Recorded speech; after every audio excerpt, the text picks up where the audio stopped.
Isang pangyayari ang bumago sa kapalaran ni Arken Silva nang sandali siyang nagtungo sa Palawan para sana sa isang business meeting. Ngunit dahil sa hindi inaasahang pangyayari, nagulo ang plano. Isang dalaga kasi ang nakita niyang tatalon sana sa isang tulay sa kahabaan ng provincial road.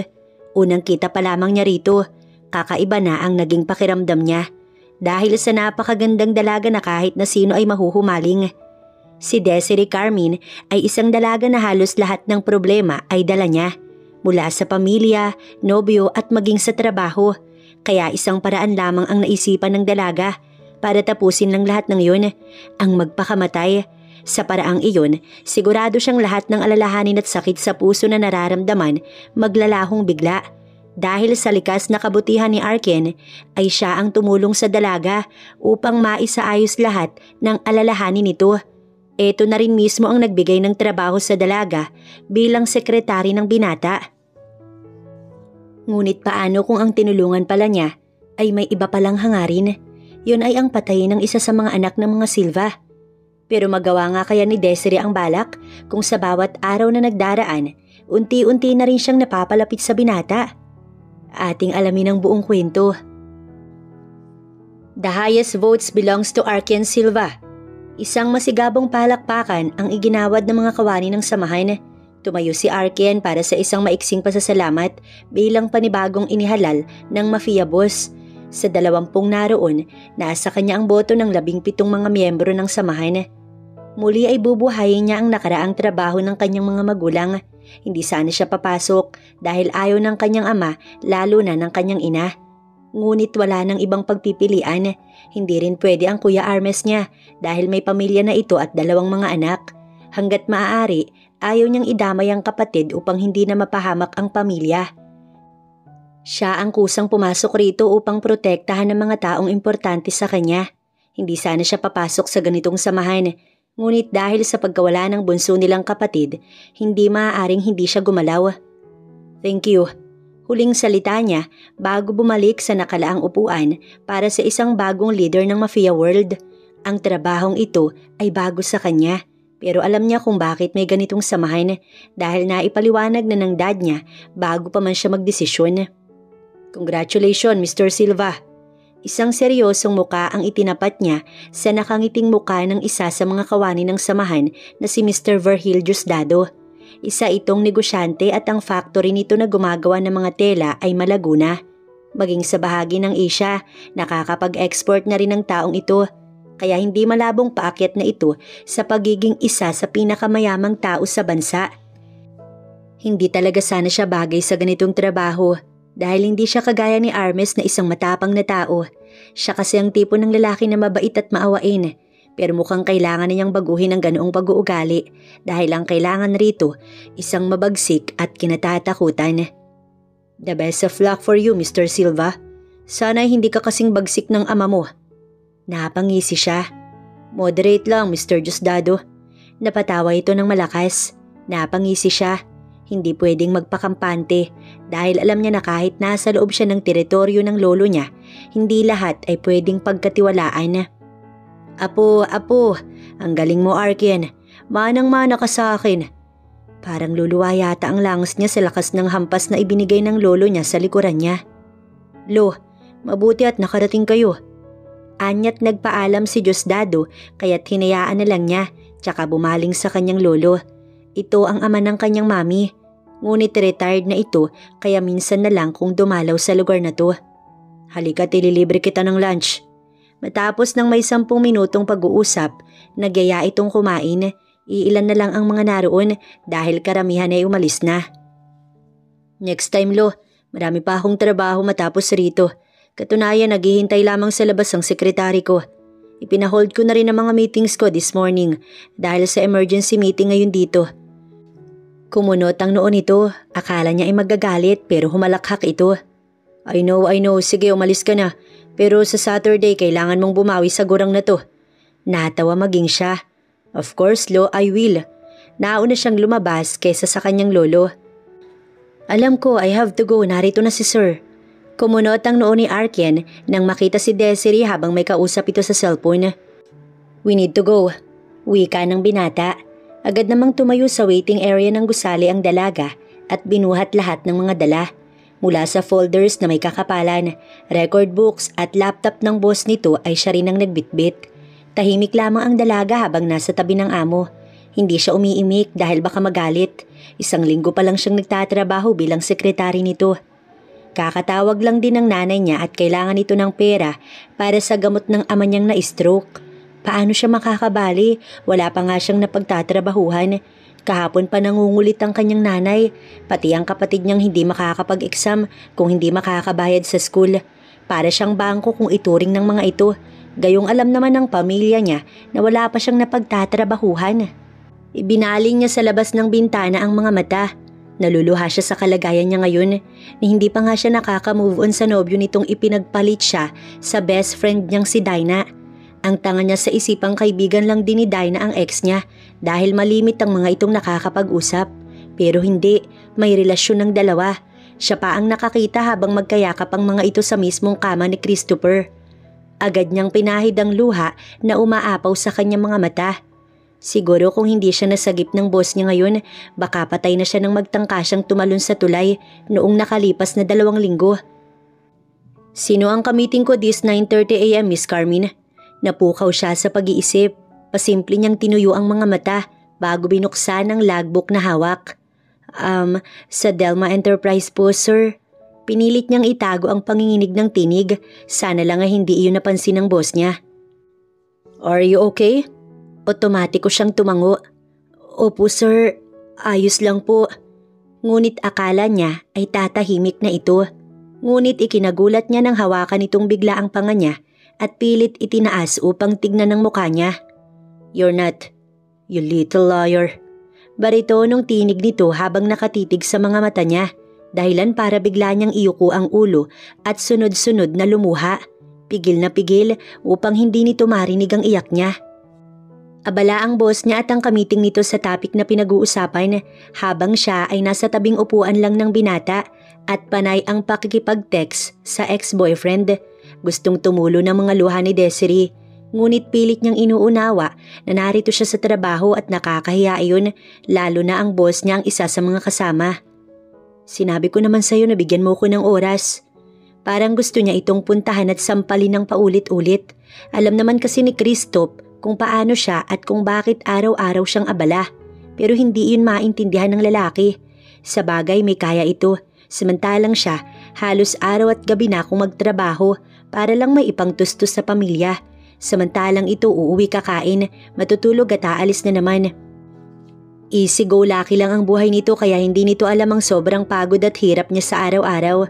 Sa 3 taong magkarelasyon sila ng lalaking yun, parang ginagawa na lang siya nitong display sa mga kaibigan at barkada nito.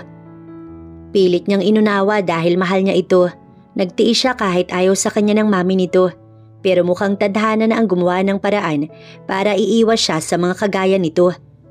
Huwag ka nang mag-text dito. Wala akong pakialam kung ano man ang ipaliliwanag at mga gusto mong sabihin. Tapos na tayo at yun na yun. Reply niya na may pagpipigil pa habang nagtatype ng mga salita sa hawak niyang cellphone. Ibabalik na sana niya sa loob ng bag nang muli iyong mag-vibrate. Makipagbalikan ka sa akin. Si Dinah ay pampalipas oras ko lang, babe. Ikaw talaga ang gusto ko. Please, bumalik ka na. Napalingon siyang bigla sa katabi nang bigla nitong hablutin ang hawak niyang cellphone at inilapag iyon sa mesa katapat nito. Sa kaba niya, mariin siyang napapikit. Kinabahan siya. Akala niya kasi itatapon nito yun. Nilingon niya itong muli. Ibinalik ng boss niya ang atensyon sa kausap na lalaki habang ang cellphone niya ay nasa ilalim ng palad nito. Kanina pa kaya nito napansin na hindi siya nakikinig. Sana naman na hindi ito magalit sa kanya. Thank you, Mr. Laste. Pakisabing minsan dadalaw ako kay Mr. Delma. Ngumiti ang kausap nitong isang may edad na lalaki. Oo naman, maraming salamat ulit, Mr. Silva. Ngumiti ito at tumingin sa bahagi niya. Yumuko siya tsaka inabot ang palad. You look so pretty, young lady. Anong pangalan mo? Humingi siya ng pahintulot sa boss niya. Saglit niya itong tinitigan, ngunit nagulat siya at kaagad hinila ang palad nang makitang halos magdugtong ang mga kilay nito. Sorry po, sir. Anya nang maging siya ay nagtaka sa ginawa niya. It's okay. It's fine. Here miss, gusto kitang... Pero bago pa man natapos ng lalaki ang sasabihin at maibigay sa kanya ang kapirasong papel, hinuklit agad iyon ng boss niya. I'm sorry Mr. Laste, but my secretary is a private property. She's mine. Mahina lang iyon, ngunit rinig na rinig niya. Dumagundong ang puso niya sa sobrang pagkabigla sa mga narinig. Pilit na lang nang umiti ang lalaki, tsaka ito nagpaalam na mauuna na dahil may pupuntahan pa raw. Habang siya ay naghihintay lang na sumakay na rin ang boss sa sasakyan na naghihintay lang sa parking. Wala ang cellphone niya dahil kinuha ng boss niya. Let's go. Nang makapasok ito ay tsaka siya sumunod. Tahimik lamang ang buong biyahe dahil ano ba ang mapapala niya sa boss niya. Napakatahimik na tao lang kasi nito, pero alam niyang mabuting tao ito dahil tinulungan siya noong kamuntik na siyang magpakamatay. Ito na ang cellphone mo. Next time sa trabaho ka mag-focus, hindi sa mga walang kwentang lalaki. Mahina nitong wika, nayuko na lang siya dahil sa hiya. Nabasa kaya nito ang mga text message niya maging ng gagong ex niya? Pagdating ng company, nakasunod pa rin siya hanggang sa office. Pagkaupo niya sa table na para sa kanya, dire-diretso lang din ang boss niya papasok sa office nito. Salamin ang dingding ng opisina nito kaya kahit nasa loob ang binata ay kanyang nakikita. Puwera na lang kung ibababa ang kurtina doon. Nang mag-lunchtime, hindi na siya umalis sa lamesa dahil may baon siyang 2 ham sandwich at tubig. Kailangan niya magtipid, lalo na at magpapadala siya sa susunod na linggo sa probinsya. Hirap na hirap siya pero kailangan kayanin. Nakakadalawang kagat na siya sa tinapay nang bumukas ang pinto ng opisina ng boss niya. Pinasadahan siya ng tingin bago ito lumabas ng silid na yun. Tuloy lang siya sa kinakain habang nasa computer ang mga mata. Marami pa kasi siyang tatapusing mga paperworks. Pag inom niya ng tubig, bumukas ang pinto ng silid na yun. Good day po ma'am, delivery po. Ngiting ani ng isang sikat na restaurant. Yes po, kay Sir Arkin po ba yan? Aniya tsaka tumayo. Hindi po ma'am, para po ito kay Miss Desiree Carmen po. Nagulat siya. Paanong nagka-order siya? Pero sir, wala po kong ino-order na. Bayad na po ito. Pinadeliver lang po ni Mr. Silva, ma'am. Pinatong nito ang mga paper bags. Ang dami nun. Tsaka ibinigay ang isang note. Tinanggap niya naman yun. Eat that, skinny lady. Yun ang nakasulat sa note. Parang gusto niyang maluha pero pinilit niyang umiti. Baka sabihing ang OA niya. Salamat po, sir. Anya na lamang. Sige po, ma'am, salamat po. Nang makita niyang tumalikod ang delivery boy, ay tsaka siya naiyak. Naawa siya sa sarili. Oho, ayos lang ako. Magpapadala ho ako. Hintay-hintay lang ho. Alam niyo namang kabago-bago ko lang sa trabaho tapos pababalihin niyo ko. Parang gusto niya nang babaan ng telepono ang ina. Ang kulit kasi nito at panay tawag at text na walang-wala na raw ang mga ito. Sa 4 nilang magkakapatid, bakit siya pa itong natukahan ng ganito? Samantalang malalakas naman ang ibang kapatid niya.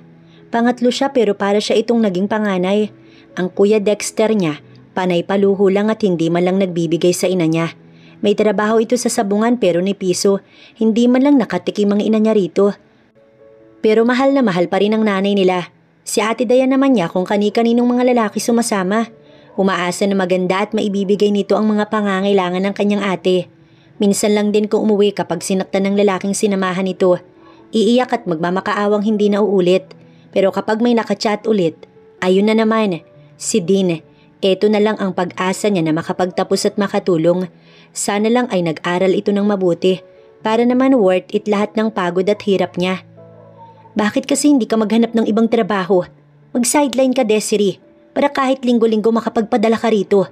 Ang tatay mo sinumpong na naman ng high blood, kaya pumunta kami ng doktor kanina. At mataas daw ang kolesterol niya. Kailangan mag-diet. Nay, maawa naman kayo. Pagod na ho ako sa maghapon tapos problema pa rin ho yung maririnig ko. Desiree, hindi kita pinalaki para... Agaran niyang in-off ang cellphone. Pasensya na ho. Pagod na pagod lang ako sa lahat. Bulong niya bago ipinasok sa bagang cellphone. Pero nang pasakay na siya ng tricycle, muli na namang tumunog yun. Pagpasok niya, tsaka niya binasa ang text. Kailan mo kami paghihintayin? Ilang linggo na pero wala man lang kaming update mula sa'yo. Nilingon niya ang driver. Nakatutok ito sa daan habang nagmamaneho. Umusod siya ng konti bago nireplyan ng text. Kumukuha lang ako ng buwelo. Huwag namang masyadong magmadali. Hindi madali ang pinapagawa nyo. Seryoso ang mga tingin niya. Paano niya kaya ito sisimulan? Paano niya kaya gagawin ang iniutos sa kanya kung nakikita niyang mabait naman ang boss niya? Kabaliktaran sa mga sinasabi ng mga itong demonyo at kailangang mawala. Bilisan mo dahil umiikli na ang PC ni boss dahil sa kabagalan mo. Isang mahabang buntong hininga ang pinakawalan niya. Nang makitang malapit na siya sa apartment, pumara na siya sa tabi. Bayad ho, anya bago bumaba. Bayad na ang apartment niyang ito ng 1 taon. Sinabi iyon ng landlady niya noong isang araw. Tinanong niya kung sino ang nagbayad. Hindi daw nagpakilala, pero isang mayaman kong manamit o baka raw tauhan ng isang mayamang tao. Base sa landlady niya, gurang na raw iyon kaya hindi siya umaasa na si Arken Silva yun. Isang palapag lang yun, maliit lang at kasya lang ang 3 tao. Ayos na sa kanya ang bahay dahil mag-isa lang naman siya. Nang maisara ang pinto, nagtungo siya sa kusina para magsalang ng bigas sa rice cooker. Mag-iinit na lang siya ng ulam, may sinabawan pang maya-maya na tira-tira kaninang umaga. Yun na lang para kahit papaano ay makatipid. Nagbihis na siya nang makapagsalang. Pero nang tumunog ang cellphone, agad niya iyong tinignan. Ngayon ang pagkakataon mo, Desiree, dahil nasa isang event ang boss mo. Wala siyang kasama, kaya oras na para magawa ang plano ayon sa inutos ng boss sa'yo. Re-replyan niya sana ngunit biglang tumawag ang numero. Bilisan mo, huwag mong ubusin ang pasensya ni boss dahil alam mo ko anong susunod kapag hindi ka sumunod sa utos. Kinabahan siya bigla. Oo, gagawin ko. Ibigay mo ang saktong address at lugar para mabilis kong mapuntahan. Bigyan mo rin ako ng mga kailangan at sasakyan kung ayaw ninyong abutin ako ng siyam-siyam sa misyon. Tinatagan niya pa rin ang tinig niya sa kabila ng kanyang kaba. Kailangan niyang gawin ito alang-alang sa kanyang pamilya. Kahit sa ganitong pagkakataon, nahulog pa rin siya sa pagsagip sa pamilya niya na walang ibang ginawa kundi siya ay pahirapan. Remember, nakamasid kami sa iyo, Desiree. Agad niyang ibinaba ang tawag at pumuesto sa isang lugar na hindi siya mahahalata ng mga tao.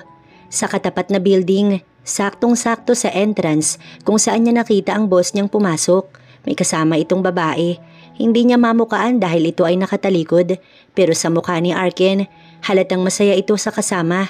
Sexy dahil kitang-kita ang likod nito sa backless style na gown nitong kulay pula. Isang mahabang buntong hininga ang pinakawalan niya bago inayos ang pinagpupwestuhan. Suot ang isang jogger pants na itim upang makagalaw siya ng maayos. Sapatos na itim, isang long sleeve na black na hapit sa kanya. Nagsuot rin siya ng black cap upang itago ang buhok na nakatago sa bonnet niyang suot. Mata lamang ang nakalabas roon. Iniiwas niyang makilala siya kaya todo ang takip niya sa buo niyang katawan. Kaya ni Desiree ang malayo ang tira o ang maging sniper dahil bago siya sumabak sa trabahong ito, alam niya na kung paano humawak ng baril dahil noong malakas pa ang itay niya ay isa itong army. Ngunit natigil lamang nang mapuruhan ito ng kaaway. Doon na nagsimulang ma-stroke ito, mabuti nga at naagapan. Ngunit nang maubos ang pera ng itay niya, hindi na naipagamot ulit at mas dumami na rin ang iniindang sakit nito.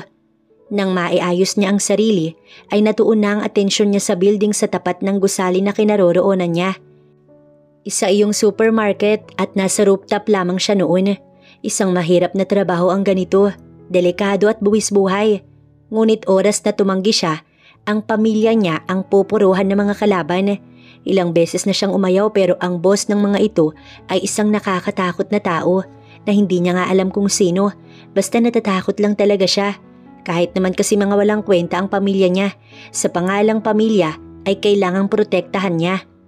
May isang oras din siguro si Desiree na naghintay nang may tumawag sa cellphone niya. Nag-vibrate iyon kaya agad niyang sinagot. Palabas na ang target, be ready. Ibinaba niya ang cellphone at niready ang gamit na baril. Itinutok niya ang kaliwang mata sa target. Patungo na ito sa sasakyan habang may nakalingkis na babae rito. Tila biglang nag-init ang ulo niya, lalo na nang makipagbeso-beso ito kay Arken bago pumasok ng sasakyan. Bigla niyang kinalabit ang baril at agad iyong tumama sa mismong tinapakan ng babae. Desiree! Come in, Desiree! Ano bang nasa ulo mo? Si Silva ang target mo, hindi yung babae. Muli niyang kinalabit ang baril ni hindi man lang pinakikinggan ng sinasabi ng tao sa kabilang linya. Malis ka na dyan, makikita ka nila. Nang may mga sumalubong na putok sa direksyon niya, doon na siya gumalaw para umalis. Mabilis ang bawat galaw niya upang hindi siya maabutan ng mga pulis. "Faster! Parating na sila!" Sa exitway siya dumaan, buhat ang baril na nakalagay sa long traveling bag. Mabigat iyon ngunit hindi naman niya alintana. Nang makalabas ng building, ay tsaka niya itinapon sa halamanan ng mga dala niya.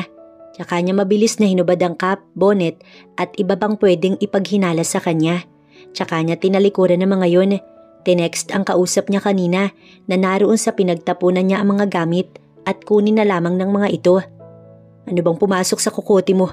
"Sinabing si Silva ang target, hindi ang babae niyang kasama." Inis na inis ang kanyang kausap. "Oh, bakit hindi niyo gawin? Mas magaling naman pala kayo sa akin. Bakit hindi kayo ang gumawa?" Nananahimik sa kabilang linya. "Don't try me, patient Desiree." Anito bago pinatay ang tawag. Pumara siya ng sasakyan nang makalayo sa lugar na yun. Pagod niyang ibinagsak ang likuran sa kinauupuan at saglit na pumikit. Nakakapagod, para yatang sobrang hirap ng kalagayan niya, lalo na at nakipagkasundo siya sa kaaway ni Arken Silva. Pero ngayon, parang nagsisisi siya kung bakit niya iyon ginawa. Siguro dahil hindi pa niya noon kilala si Arken, pero ngayong nakilala niya na ang binata, parang gusto niyang bawiin na lang ang kasunduang iyon at huwag nang tanggapin ang bayad mula sa mga ito. Pero paano niya gagawin kung hindi marunong humindi ang mga nasa likod ng ganitong trabaho? Kinabukasan, ang bigat ng pakiramdam ni Desiree. Parang ayaw pa niyang bumangon dahil sobrang inaantok pa siya. Paanong hindi siya aantukin kung halos 2:00 na siyang nakauwi kagabi? Kahit nga ang magbihis, hindi niya na nagawa pa. Pati ang pintuan ng bahay niya, nakalimutan pa niyang ilak dahil sa pagod at antok. Mag-6 na rin ngayon at heto, tamad na tamad siyang gumalaw. Kulang na kulang kasi ang kanyang tulog, pero kailangan niyang pumasok dahil baka masisanti siya nang wala sa oras. Malamig na tubig ang ipinaligo ni Desiree upang magising ang kanyang katawang lupa. Pandesal at kape lang ang ininom at kanyang kinain. Hindi na nga rin nakapagbaon ng kanin dahil baka malate siya sa trabaho. Kailangan niya kasing maagang pumasok dahil kadalasan traffic kapag tinanghali. Ganito talaga sa Manila, hindi gaya sa probinsya na walang traffic, maliban na lang kung may mga aksidente sa kalsada. Nagpapasalamat si Desiree dahil bago mag 8 a.m. nakapasok na siya ng company. Isang malapad na ngiti ang binitiwan niya habang patungo sa entrance ng building, ngunit hindi niya nakita na may nagtatrabaho pala sa daraanan niya at ang paa ng ladder ay nabunggo niya, dahilan para bigla iyong matumba. Ngunit sa bilis at liksi niya dahil hindi naman siya katabaan, naiwasan niyang mabagsakan ng mabigat na hagdanan. Tinapik-tapik niya ang bandang balikat na nalagyan ng alikabok at nang humakbang siya ay biglang gulat ng dalaga nang makitang nakatitig pala sa kanya ang lahat ng taong naroon sa labi ng gusali. Nang gumalaw siya ay doon lamang nakabawi ang karamihan at isa-isang pinuri at hinangaan siya sa bilis ng galaw niya. Bata pa lang kasi si Desiree nang sanayin ng tatay niya sa mga ganoong galaw. Siguro sadyang nakasanayan na niyang depensahan ng sarili dahil sanay siya na siya lamang ang lumalaban para sa sarili kahit may mga kapatid at ina pa siya. Para kang action star. Stuntwoman kaya? Paano mo naman natutunan ng ganun? Ang bilis mo lang lumusot sa ilalim ng pahulog na hagdan eh. Spider-Woman yan? Nahihiya siyang tumalikod dahil mapababae at lalaki man, sinasalubong siya o di kaya'y lalapitan para tanungin at purihin. Pagdating sa office ng boss niya ay wala pa ito. Nakahinga siya ng maluwag, baka kasi titigan na naman siya nito ng masama. Nakakatakot pa man din lalo kapag nagdugtong ang kilay ng amo. Sinimulan ni Desiree ang magtrabaho, pero talagang nananaig ang antok sa kanyang diwa. Tumayo siya para magtimpla ng kape at bumalik din agad, pero hindi niya namalaya na habang nasa tapat ng computer ay napikit na pala siya at nakatulog. Ay, kabayo! Sa lakas ng lagapak, nagulat siya at napatayo nang bigla sa kinauupuan niya. Isang sunod-sunod na pagkusot ng mga mata ang ginawa niya upang tuluyang gisingin ang sarili. Work time ito, Miss Carmen, not a nap time. Tila nahiya din siya sa sarili nang marinig iyon mula sa boss niya at ang inilapag nito ay isang dangkalyata ng mga tatrabahuhing mga papeles. Parang tumingin pa lang sa mga iyon ay nakakapagod na.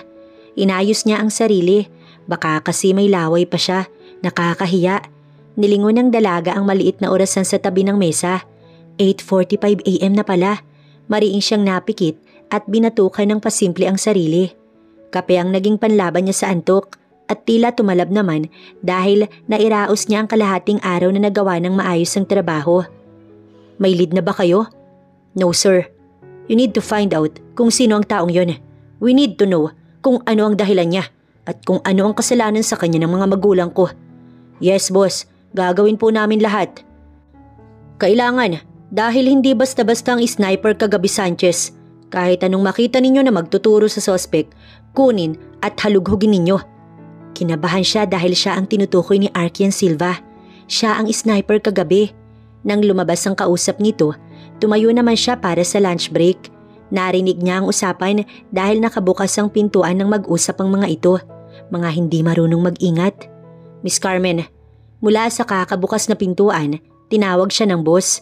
Lumingon siya rito. Yes sir, saan ka pupunta? Kumunot ang noon nito. Sa cafeteria po sir, lunch break na po. I know, what I mean is wala ka bang sandwich? Natigilan siya. Never mind, sige you can go. Nagtaka siya dun. Sandwich? Gusto ba nito ang sandwich na gawa niya, yung kagaya kahapon?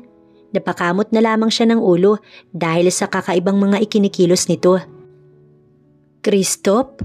Bigla na lamang napabulong si Desiree nang makasalubong niya sa pasilyo ang ex niyang manloloko. Kasama nito si Dinah na dati niyang kaibigan. Natulala siya ng sandali. Naisip agad niya kung bakit narito ang mga ito. Desiree, nagulat ba kita? Don't worry, simula sa araw na ito parati mo na ako makikita. Anito nang inis sa tono ng boses.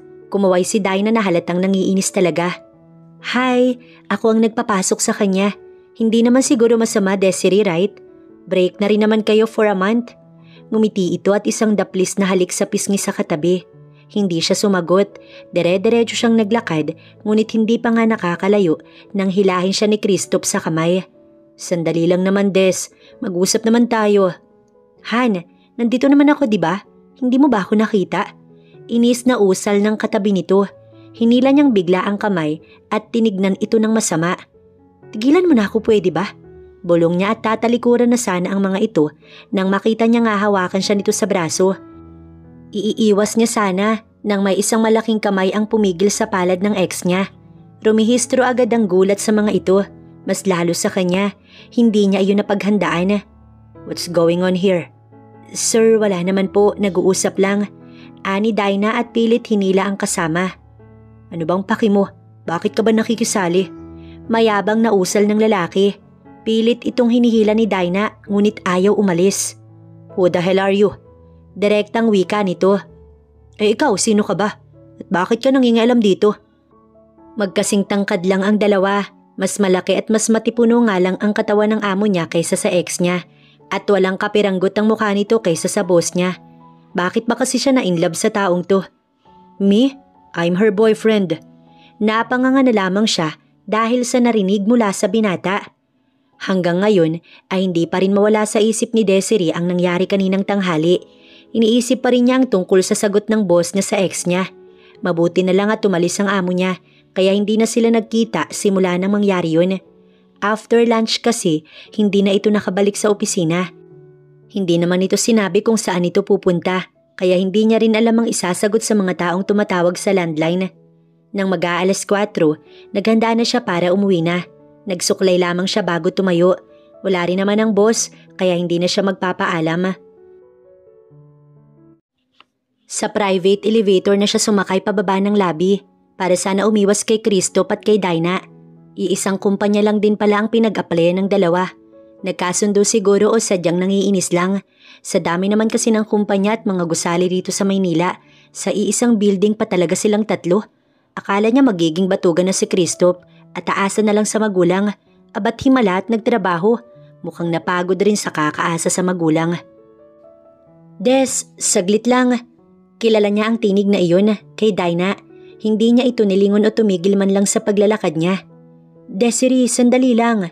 Mula sa likuran, hinuklit nito ang braso niya ngunit nang makita niya nga hawakan siya nito, agad niyang itinaas ang braso kaya't hindi nito nahawakan. Kamuntik pa itong nasubsob dahil sa nangyari. Mabuti na lang at napigilan itong matumba. Napangiti siya ng lihim. Desiree, alam kong galit ka dahil mas pinili ako ni Christoph kaysa sayo. But please naman, huwag kang magalit sa akin. Lalaki lang yan at magkaibigan tayo since we're in elementary, remember? Talaga, Dinah? Kaibigan ba talaga ang turing mo sa akin?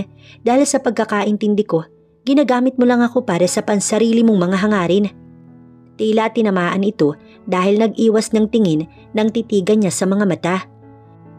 Ano bang klaseng mga paratang yan? You know me since… Oo, kaya nga umiiwas na ako sa'yo. At teka, bakit nga ba narito ka? Di ba nasa Palawan ka? About that, tumingin ito sa likuran. Kuya, nandito ako. Bigla siyang napalingon at nagulat nang makita kung sino ang tinutukoy ni Dinah, ang boss niyang si Arkian Silva. Paanong naging magkuya ang dalawa, gayong kilala niya na simula bata ang babaeng ito? Muli siyang humarap sa babae, abot langit ang ngiti nito. Please, patawarin mo na. Ouch! Sa lakas ng pagkakahiyaw nito, kasunod ng paghawak sa muka ay agad siyang natigilan. Hinawakan kasi ng babae ang kamay niya at inilagay sa mukha nito tapos umaray na. Ano bang kahibangan ng nais nitong gawin?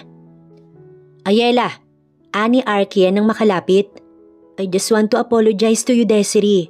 Wala akong naging kasalanan kaya bakit kailangan mo kong sampalin? Naiiyak nitong usal.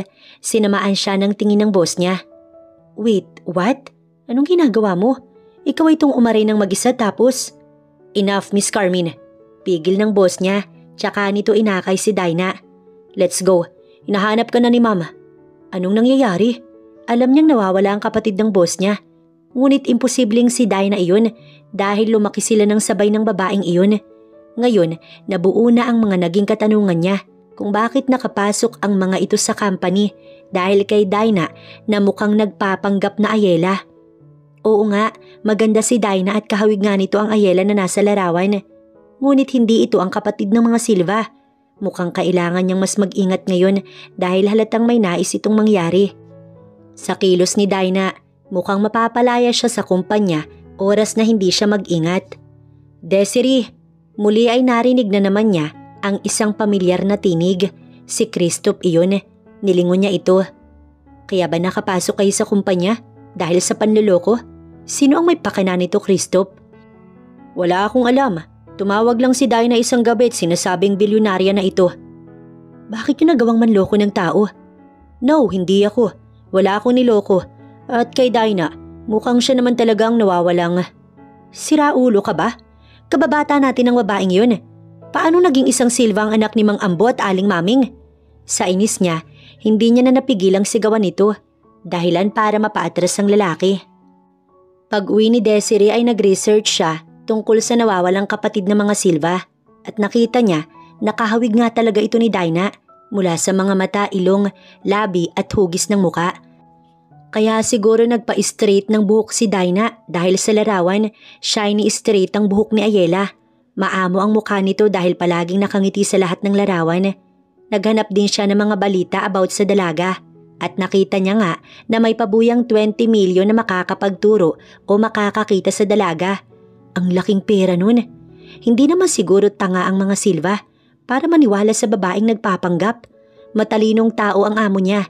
Kaya paanong napaniwala ni Dinah ang kagaya nito sa isang kasinungalingan? Kung ano man ang nangyayari, bahala ng mga ito sa mga problema nila dahil siya meron ding problema na kailangan niyang solusyonan. Matapos niyang makapagluto, naghapunan na si Desiree. Habang kumakain, may nag-text sa kanya. Hindi niya tinignan kung sino iyon at tuloy lamang sa pagsubo. Tortang talong at sinigang na bangus ang kanyang ulam. Dapat ay kaninang umaga pa ang torta, kaso hindi niya naubos kaya ininit na lamang niya at kinain ngayong hapunan. Bawal magtapon ng pagkain dahil maraming nagugutom sa mga panahong to. Napalingon siya sa pinto nang may marinig na katok mula ron. Istorbo naman kung sino man ito. Naghugas siya ng kamay sa lababo bago nagtungo roon sa pintuan. Saglit! Inis na sambit niya nang panay ang katok mula roon. Hindi niya agad binuksan ang kahoy na pintuan. Sumilip siya sa may bintana para makasigurado dahil maraming demonyo sa mga panahon ngayon at hindi mo rin masisiguro ang galaw at isip ng ninuman. Walang tao pero may iniwan sa tapat ng kanyang pintuan. Pagbukas ng pinto ay tumambad ang black traveling bag. Kanya iyon na nilagyan niya ng armas. Inilibot niya ang paningin sa paligid. Nang mapansin ang isang motor na paalis, tinakbo niya pa iyon upang habulin. Mukhang ang mga taong iyon ang kausap niya sa cellphone. Ngunit sa bilis ng mga ito ay usok na lang ng motor ang naiwan. Bumalik si Desiree sa bahay at ipinasok ang mga iyon. Ipinatong niya sa maliit na sofa at bumalik sa kusina. Doon naman tumunog ang kanyang cellphone. Sa Sabado mo ulit gagamitin yan at sa pagkakataong iyon kailangan mo ng puruhan ng isa sa mga Silva, Desiree. Dahil kapag hindi malalagot ka na sa amin. Hindi siya natatakot. Nagtangka nga siyang magpakamatay. Dito pa kaya? Para yatang bawat araw, mas lalo siyang tumatapang. Anong meron sa Sabado? Reply niya. Maya-maya, tumunog ulit ang kanyang cellphone.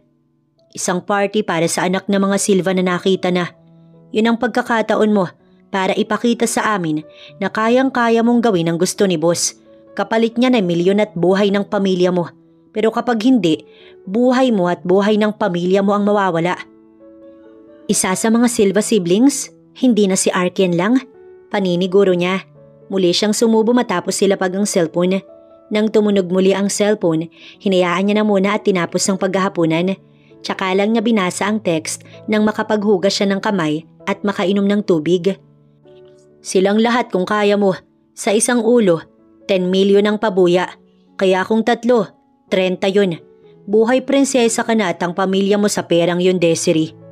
Hindi na siya nag-reply. Mukhang pwede na siyang makagalaw nang hindi nasasaktan isa man sa mga Silva. Isang plano ang nabuo kay Desiree na kailangan niyang paghandaan upang magawa niya ng matagumpay ang kanyang binabalak. Nang sumunod na araw, maaga siyang pumasok dahil ayaw niyang nalilate. Pagbaba niya ng tricycle ay sakto rin na bumaba ng magarang sasakyan si Dinah. Wala si Arken, hindi nagsabay ang dalawa. Good morning, Desiree. Kamusta ang tulog mo? Okay ka lang ba? Umiti ito ng pagkatamis-tamis.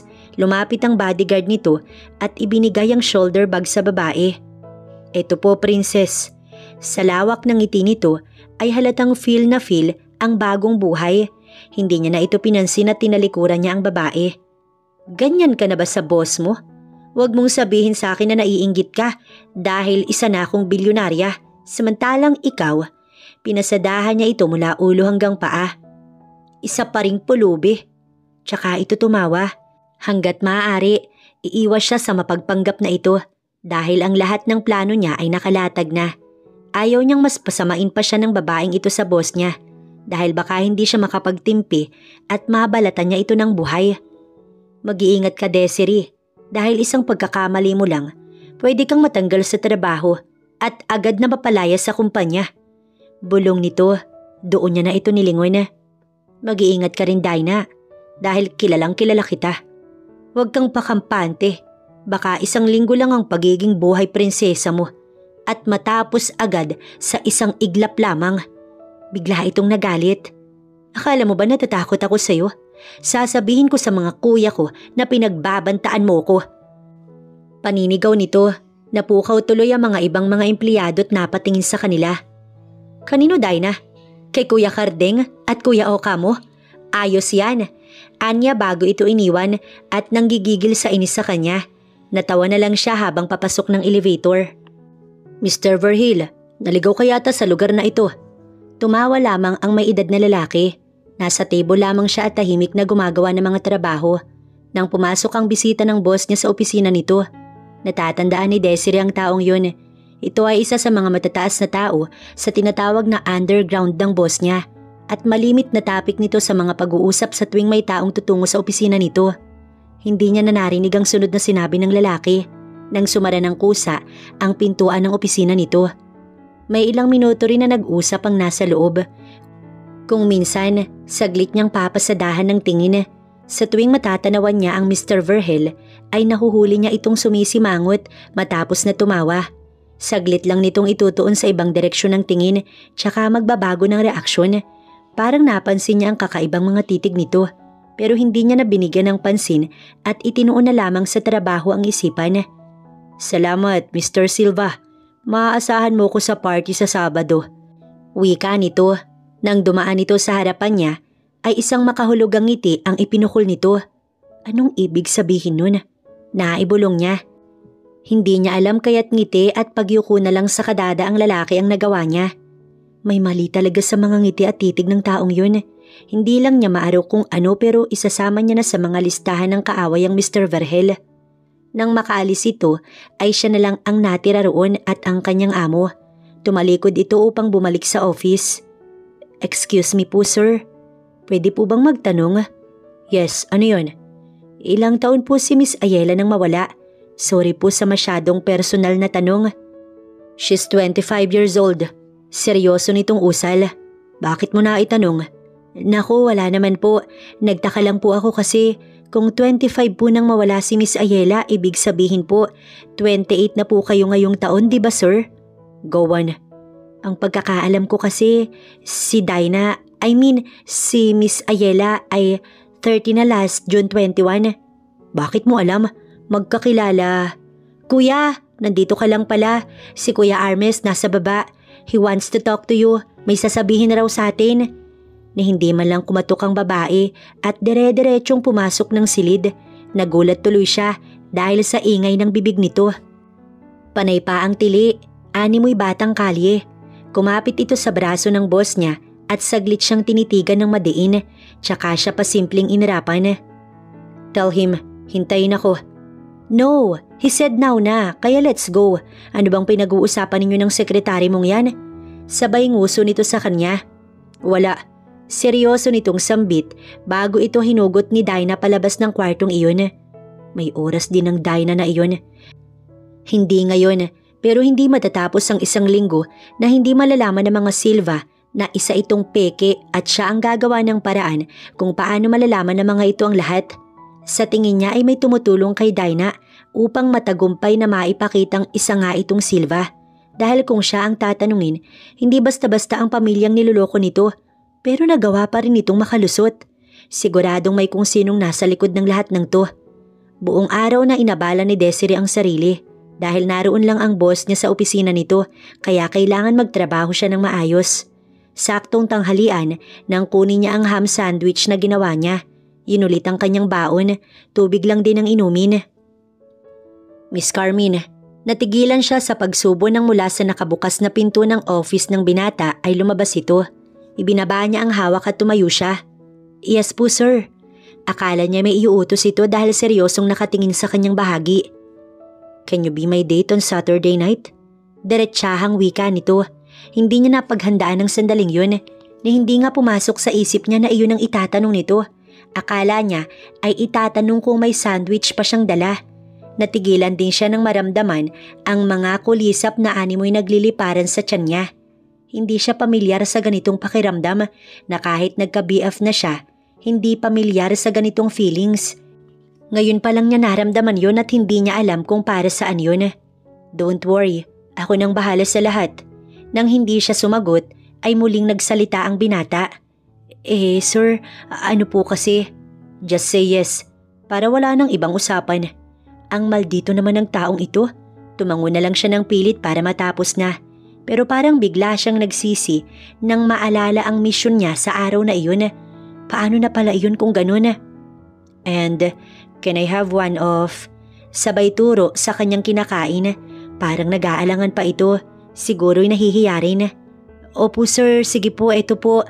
Anya, sabay abot ng isang balot na tinapay na may palaman. Salamat. Ang gwapo nito. Natamemi na lang siya nang umiti ang boss niya. Natulala ng sandali dahil sa ngiti nito ngayon niya lamang nakita. Agad siyang yumuko upang itago ang hiya niya. Naramdaman din kasi niya ang pangangamatis ng muka. Baka anong isipin nito ay mahirap na. Hindi alam ni Desiree kung paano siya makakagalaw ng sandaling yon dahil maging siya ay kasama rin sa party. Paano niya isasagawa ang mga plano kung nasa loob siya ng okasyon? Kaagad niyang tinext ang numero na laging nagmemensahe sa kanya sa tuwing may iuutos ang mga ito. Mainam, mas mapapadali mo ang trabaho. Kaunting sandali lang at kaagad itong nagreply. Paano nga mapadali? Mas nahirapan nga ako. Naiinis niyang reply. Simple lang, hindi ka nagagamit ng baril sa malayuan. Hindi na nagreply si Desiree. Siya na lang ang gagawa ng paraan kung paano niya matatapos ang misyon na walang Silva na madadamay. Alam niya na at nakaplano na rin sa isip niya kung sino lamang ang kanyang idadamay dahil una sa lahat, hindi niya ito kagustuhan. Naaalala pa niya kung paano siya tinakot ng mga nakamaskara nung unang araw niya bilang sekretary ni Arken Silva.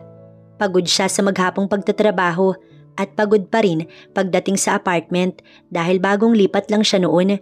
Mabuti nga at may nakita siyang bahay bago pa man ang trabaho niya.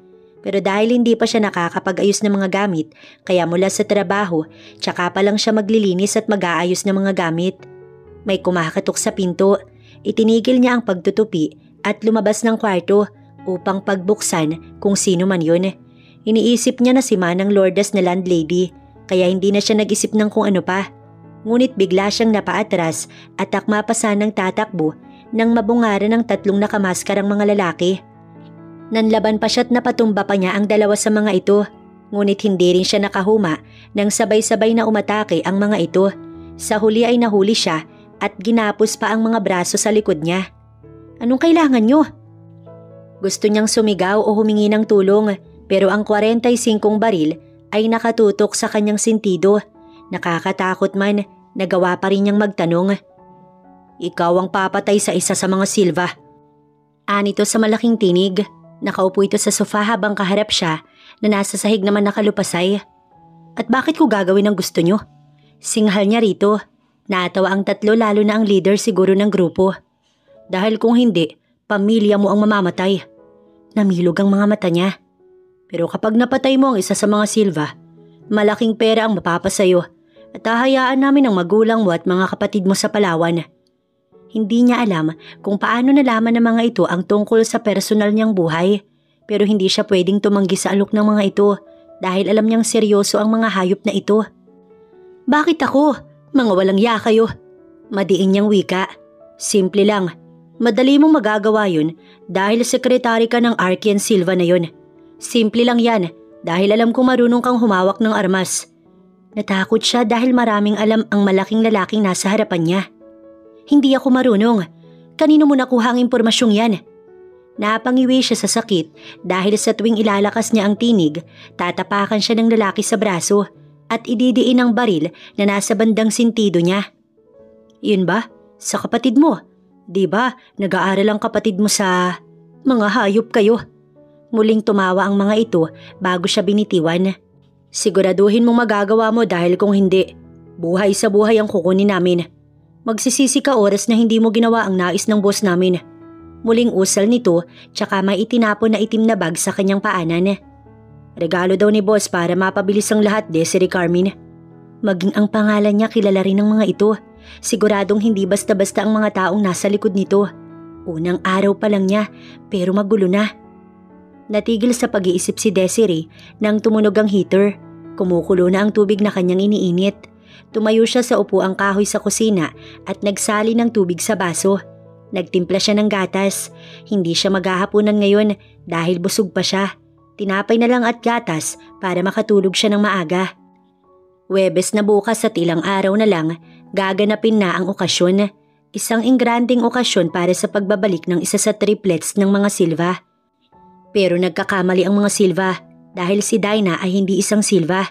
Kailangan niyang gumawa ng paraan para malantad ang kasinungalingan nito at iyon ay pagpaplanuhan niya ng mabuti. Isang misyon pero 2 problema ang malulutas niya. Problema niya kung paano lulusot sa mga sindikatong iyon at tungkol kay Dinah. Desiree, sandali lang. Papasok na sana si Desiree ng building nang may humuklit sa kanyang braso. Paglingon niya ay si Christoph. Hinila siya nito sa braso hanggang sa marating nila ang parking lot ng gusali. Bitiwan mo ko.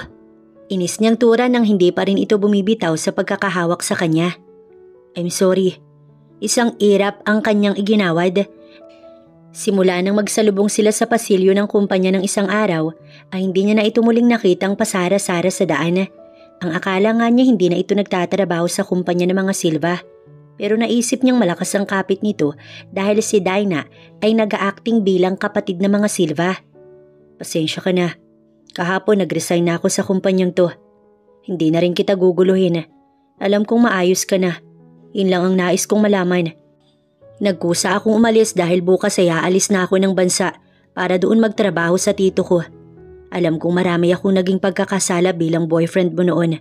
Pinagsisisihan ko na hindi ko yun pinahalagahan at nakampante na hindi mo ko iiwan at lagi mo kong pipiliin. Naging hangal ako sa parting yun. Pero I'm sorry.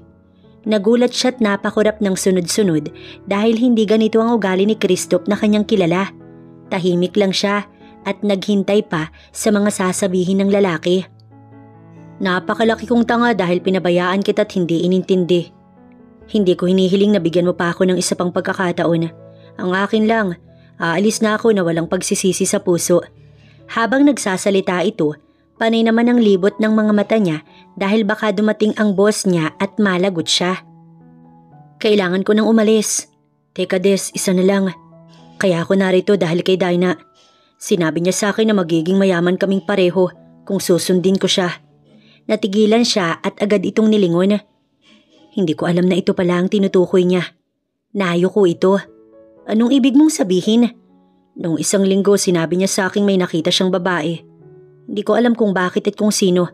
Basta sabi niya, tulungan ko siya dahil maghahati kami sa lahat ng bagay. Nakita? Oo, sinabi sa balita noong ilang taon na. At kahit nga minsan, naipa-flash pa rin sa TV ang tungkol sa nawawalang anak ng mga Silva. Nakita ni Dinah si Ayela? Oo, pumayag ako at sa kondo ko sa Makati kami nagkita. At doon ko nakita si Ayela, ang nawawalang anak ng mga Silva. Pero iba ang naging plano ni Dinah. Dahil kung isasauli raw naman si Ayela, ay maliit na halaga lamang daw iyon. Gumawa siya ng plano na tungkol sa pagpapanggap. Hindi ba nakakaalala si... Oo, wala siyang alam. Kahit pangalan nito, hindi alam ng Ayela. Nagpanggap lang si Dinah na kaibigan ito ni Ayela bago ito nawala ng alaala. Naikuyom niya ang mga kamao. Nasaan si Ayela? Nasa kondo ko pa rin hanggang ngayon. Kaya nagmatch si Dinah sa DNA dahil sa buhok na tunay na Ayela. At ang mga nunal pati balat nito sinunod rin ni Dinah upang hindi maghinala ang mga Silva. Sa paraan daw na iyon, magiging bilyonarya daw siya sa isang kisap mata lamang. Bigla niyang hinila ang kamay ni Christoph. Tara, samahan mo ko. Saan tayo pupunta? Ngunit bago pa man nakalayo sa parking ang dalawa, ay isang malakas na suntok sa muka ang pumukaw kay Desiree. Nabitiwan niyang bigla ang braso ng ex niya, dahilan para bumagsak ito sa simento. Sir, no, wag sir. Sa nakitang pag-awat ni Desiree sa amo niya, napalingon ito sa kanya. Tumabi ka, Desiree. Nagulat dahil ngayon lamang niya narinig na tinawag siya sa pangalan ng boss niya. Sir, may sasabihin si Christoph. Huwag niyo ho siyang saktan. Nanginginig niyang usal. Naging kalmado naman ang boss niya at inayos ang suot na suot nito. Tumayo si Christoph. Dumudugo pa ang labi nitong pumutok dahil sa lakas ng suntok na tinamumula sa kanyang amo. Speak up. Seryoso nitong usal. Sir, yung kapatid... Kuya, sabi na nandito ka lang. Noon na pa ako sa iyong dumating. Natigilan ng lahat ng mula sa likuran. Lumabas mula sa kung saan ng babae at lumingkis sa braso ni Arken. What's happening? May pinag-uusapan ba kayong hindi ko alam? Nilingon siya nito at ngumiti ng kay tamis. Sinunod nitong pinasadahan si Christoph. Babe, nandito ka pa? Akala ko ba aalis ka na? Sabi mo kagabi, ngayon ang flight mo. Kaya nga dumaan ako rito tapos didiretso na sana sa kondo mo para tumaas ang isa nitong kilay. Anong ibig sabihin nito? You cheated on me, ha? Bumabalik ka sa ex mo, ganun ba? Napalunok siya ng sunod-sunod nang malakas na sampal sa pisngi ng lalaki ang ibinigay nito. Walang iya ka. That's enough, Ayela. Sige na. Mauna ka na sa loob dahil may pinag-uusapan kami. Uwi ka ni Arken. No, kuya. Gusto kong malaman kung anong pinag-uusapan ninyo. Ngunit biglang tumalikod si Christoph. Aalis na ako. Anito't hindi ito lumingon kahit tinatawag ito ni Dinah. Sumakay ito ng kotse nito tsaka tuluyan ng umalis. Iniwan niya ako dahil sa'yo, Desiree. Inis na sabi nito. At ano ba ang pinag-uusapan ninyo? Parang wala itong pakialam sa paligid. Wala. Ani Arken tsaka ito na unang humakbang. Iwinasiwas ang kamay ni Dinah na nakahawak sa braso nito. Wait, kuya, are you mad at me? Tell me. Narinig pa niya iyon ngunit hindi niya pinansin. Ang landi nitong magsalita, ang arte-arte. Hindi siya sumunod sa loob ng building dahil kailangan niyang alamin ang mga nangyayari. Kung naroon sa kondo ni Christoph ang tunay na Ayela, kailangan niyang puntahan kung ganun. Miss Ayela? Miss Ayela? Sunod-sunod ang pagtawag na ginawa niya. Kahit si Christoph, wala ring humpay sa paglibot sa buong paligid. Magkasabay lang silang dumating sa kondo nito. Sinabi ni Christoph ang address, kaya't nakarating siya agad rito. Ngunit nahalughog na nila ang buong kondo, ngunit walang Ayela silang nakita, maliban sa isang sulat sa mesa sa gitna ng living room. Umalis na ako, Dinah. Pasensya ka na kung hindi mo ko maaabutan. Nagiging pabigat na kasi ako. Maghahanap na lang ako ng ibang matitirhan at maghahanap ako ng trabaho. Salamat sa pagpapatuloy ninyo ni Christoph sa akin. Wish me luck at sana makaalala na ako. At isang smile na nakadrawing sa dulo ng sulat na iyon. Hindi na nila naabutan pero pinilit pa rin nilang hinanap ang babae. Ngunit inabot na sila ng tanghali sa mga daan pero walang bakas ni Ayela. Nagtanong na rin sila sa mga nadadaanan pero isang iling at hindi lamang ang sagot ng mga ito. Tanghaling tapat nang magpaalam siya kay Christoph. Mag-iingat ka rito, Desiree. Umiti siya bago ito tinalikuran para bumalik na sa trabaho. Alam niyang hinahanap na siya ni Arken na boss niya dahil kanina pa ang unknown number na patuloy sa pagtawag. Nakailang text message na rin ito, ngunit isa roon ay hindi niya binasa. Tsaka na siya magpapaliwanag sa amo, oras na nakabalik na siya sa trabaho. Kumain muna siya bago pumasok ng building. 1:45 bago siya nakarating ng opisina. Pagbukas ng pinto ay kulang na lamang. Lumipad ang espiritu niya dahil sa nerbiyos nang mula sa kakabukas na pinto, tumambad si Arken. Nabangga pa niya ang malaking katawan nito, ngunit hindi man lang natinag. Saan ka galing? Alam niyang galit ito sa tono pa lamang ng boses. May pinuntahan lang po, sir. Mahinang sagot niya. Hindi siya naglakas loob na dumaan dahil halos masasakop ng boss niya ang daan papasok ng silid na yun. Hindi mo man lang sinasagot ang tawag ko. Ano ba ang isang hi hello ha? Oras ng trabaho ngunit wala ka. Hindi na siya nagtangkang sumagot pa. Sinundan mo ang ex mo? Mahal mo pa ba ang gagong yun? Nag-igting ang bagang niya. Bakit ba pati personal na buhay niya pinapakailaman ng amo? Wala na ho kayo doon. Trabaho ay hanggang trabaho lang ho. At ang personal na buhay ko ay hindi na ninyo problema. Ngayon maaari na ba akong dumaan? Halos magdugtong ang kilay nito nang malingunan niya at parang bigla siyang nagsisi kung bakit sinagot niya pa ito. Listen carefully, Desiree. Bigla na lamang namilog ang mata ng dalaga nang hawakan siya nito sa braso at marahas na hinarap sa dako nito. Para siyang trumpo na pinaikot ng mabilis. Wala akong pakailam sa trabaho. Nag-alala ako sa'yo na baka napano ka dahil hindi ka sumasagot sa mga tawag at text ko. Nagbawi siya ng mabilis na tingin nang marinig iyon sa binata. Parang ramdam niya rin ang pagkakarambola ng mga kalamnan sa loob niya dahil sa kakaibang damdaming iyon. Sa lakas ng tibok ng puso niya, parang ayaw na niyang huminga dahil nag-aalala na baka marinig ni Arken. Naririnig mo ba? Next time sumagot ka naman. Hindi yung halos ikakabaliw ko na hindi ka makontak. Muli na naman itong usal. Pinilit niyang ikalma ang sarili at iwaksi ang brasong hawak nito. Ngunit hindi man lang natinag si Arken.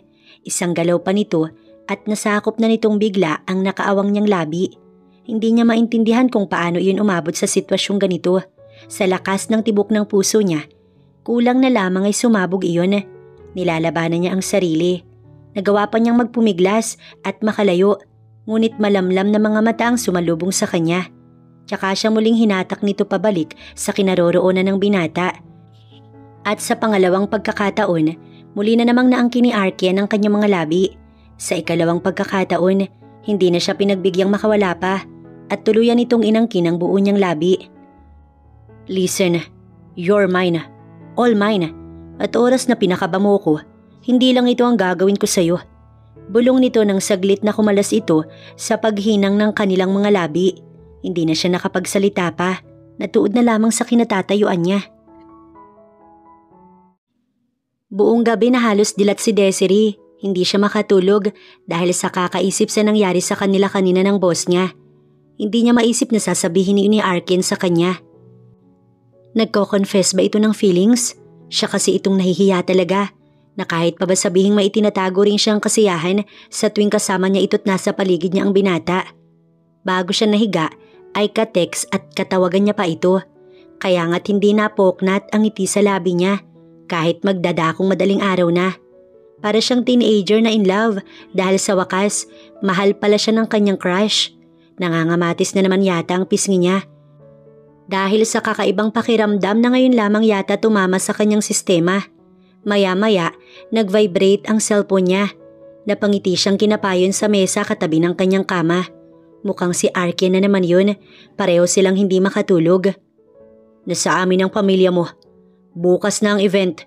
Gusto namin na matapos mo ang trabaho ng maayos at walang palpak, Desiree. Dahil oras na pumalpak ka, todas ang mga taong to. Ang ngiti at kilig sa mga mata ay napawing bigla nang mabasa niya ang text. Hindi iyon galing kay Arken, kundi sa mga hayop na walang ibang ginawa kundi siya ay takutin. Agad siyang bumalikwas ng bangon at tinawagan ng numero. Ngunit hindi sila sumasagot. Isang video ko lang nagpalingon sa kanya sa hawak na cellphone. Binuksan niya ang ilaw tsaka sinagot yun. Desiree anak, tulungan mo kami. Anak, huwag kang susunod sa kanila. Desiree, tulungan mo kami. Sunod-sunod na pagmamakaawa ng nanay, tatay, ate at kanyang kuya. Nakagapos ang mga ito at nasa isang silid. Magkakatabi na animoy mga baboy na malapit ng katayin. Ate, napabuga siya ng hangin. Oo, gagawin ko. Huwag niyo lang sasaktan ng pamilya ko. Tumawa ng malakas ang isang malaking lalaki. Nakamaskara at may bonnet pa itong suot kaya hindi makita ang mukha nito. Ngunit biglang napansin ni Desiree ang tattoo sa kaliwa nitong braso.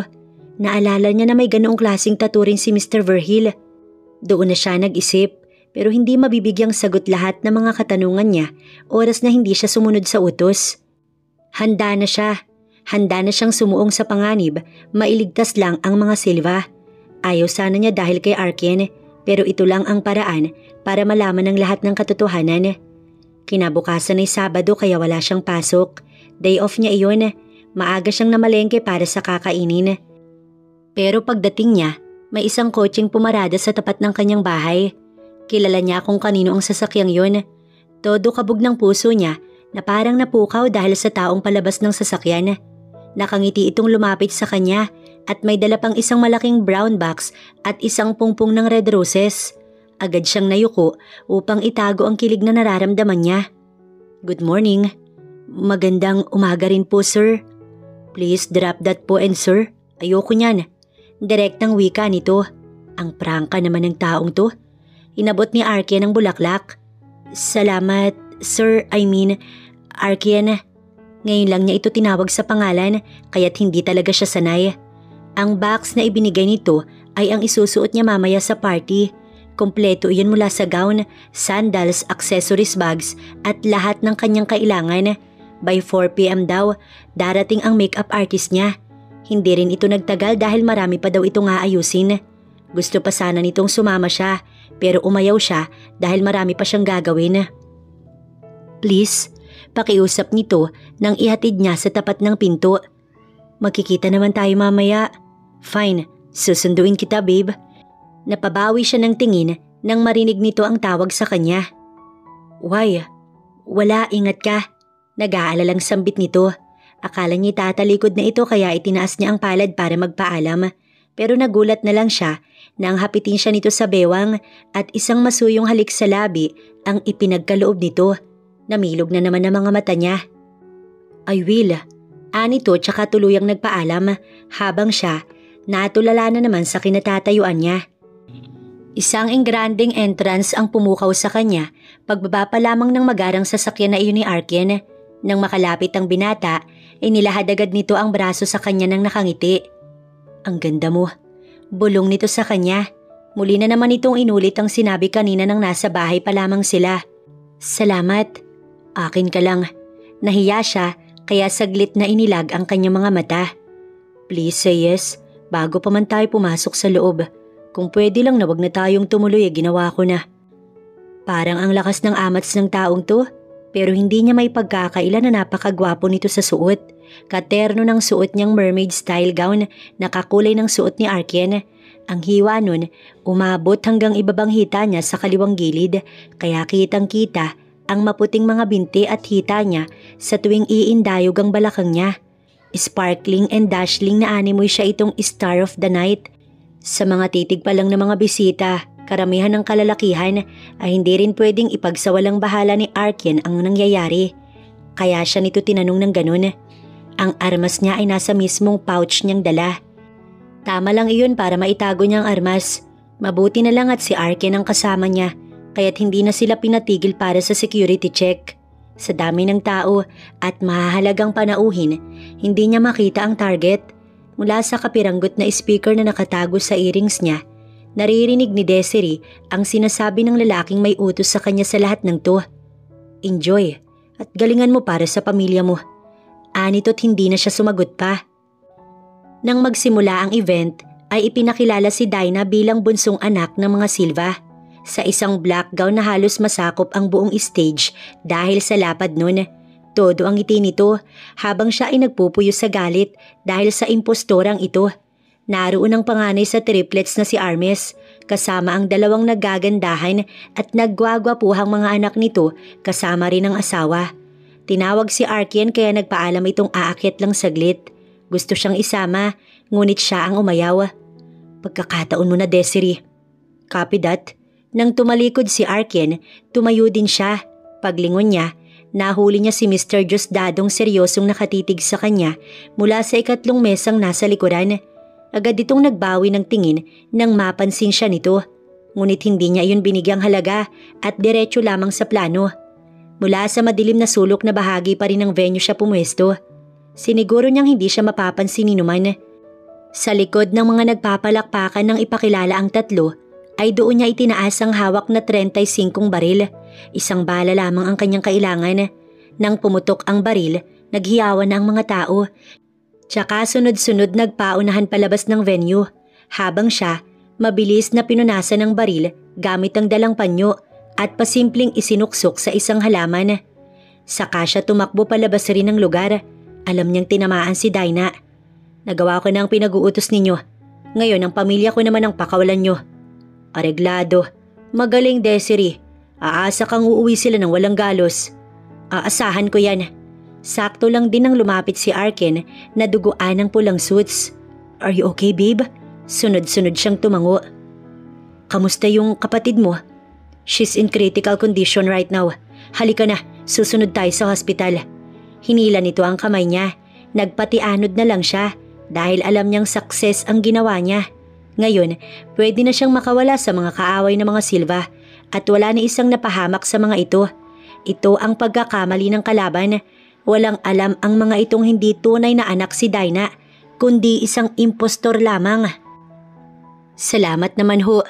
Anya nang tumawag ang ina niya. Paluwas na daw ng Manila ang mga ito. Dahil sa takot sa nangyari kahapon, siya ang nagsabing pumunta sa Manila upang kahit paano nakikita niya't hindi na maulit ang nangyari. Pinaalalahanan din niya ang pamilya na walang sino man ang pwedeng makaalam sa nangyari. Sumang-ayon naman ang magulang niya roon.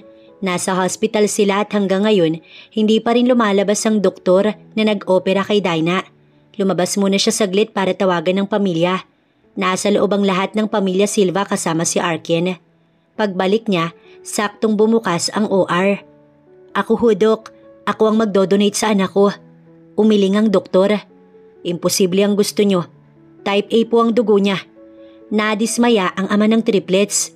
Hindi rin pwede ang dalawang lalaki dahil type AB ang mga ito kasama ang daddy nila.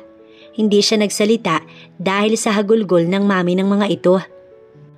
She's not our daughter, Darion. Hindi siya si Ayela natin. Hindi siya. Niloko niya tayo. Walang nagawa ang maedad na babae kundi ang humagulgol sa balikat ng asawa. Nang makita siya ni Arken, agad siya nitong nilapitan. Nagpaalam na rin itong aalis na dahil ano pa ang silbi kung hindi rin naman nila kapamilya ang Dinah. Maging si Armes ay umalis na rin kasama ang asawa. Alam niyang galit ang mga ito, pero yun ang totoo. Isang impostora si Dinah na ngayon lang natuldukan. Sigurado siyang makukulong ito oras na magising at gumaling. Halata iyon sa galit ng pamilya Silva. Kaya kung siya kay Dinah, magpahinga na ito ng tuluyan. Kung sino man ang may gawa nun, nagpapasalamat ako sa kanya Dahil kung hindi, habang buhay kaming maluloko. Dahil talagang match sa DNA na kapatid namin siya. At bantay sarado ang lab nun. Dahil gusto ng magulang namin na walang kalokohang mangyayari.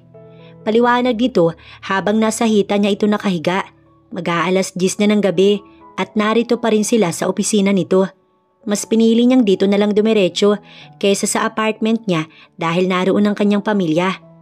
Hindi siya magsasalita at aamin kahit pa sinabi nitong nais nitong magpasalamat sa bumaril kay Dinah. Ang kutob niya ay may kinalaman si Mr. Verhill sa mga nangyayari. Sana lamang ay malaman iyon ni Arkin.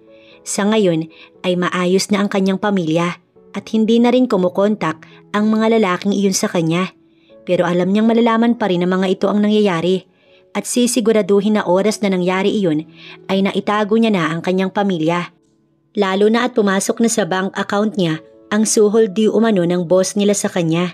Ang kailangan na lamang niya ngayon ay ang makita si Ayela, kung nasaan nga ba ang dalaga at kung ano ba talaga ang nangyari rito. But for now, hayaan muna natin yun. Gusto ko na lang ngayon ay ang makasama ka araw-araw at gabi-gabi. Pakakasalan mo naman ako, hindi ba? Napukaw siya sa pagmumuni-muni dahil sa narinig niya.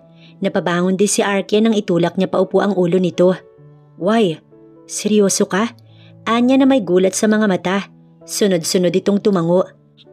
Here, pasensya na. Dapat kanina yan. Ang kaso nagkagulo. Isang black box ang tumambad sa kanya. At nang buksan ito yun, ay isang diamond ring na kumikintab ang bumungad sa kanya. Please? Hindi niya napigilang maluha. Tsaka siya sunod-sunod na tumango. Yes! Madiing halik sa labi at kasunod ng mahigpit na yakap ang iginawad ng binata dahil sa sobrang galak sa narinig. Isang tahimik na kasal muna dahil hindi pa nakikita si Ayela. Tsaka na tayo magpakasal ng ingrande kapag maayos na ang lahat. Ang mahalagay maging akin ka lang. Wala na siyang mahihiling pa kundi mangyari ang nais nito.